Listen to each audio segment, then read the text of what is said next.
আসসালামু আলাইকুম রহমতুল্লাহি বারাকাতুহু।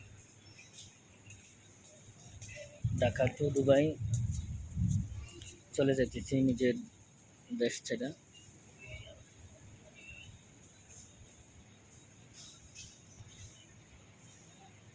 সবাই দোয়া করবেন আল্লাহ পাক যেন সুখে শান্তি নিয়ে পৌঁছায়।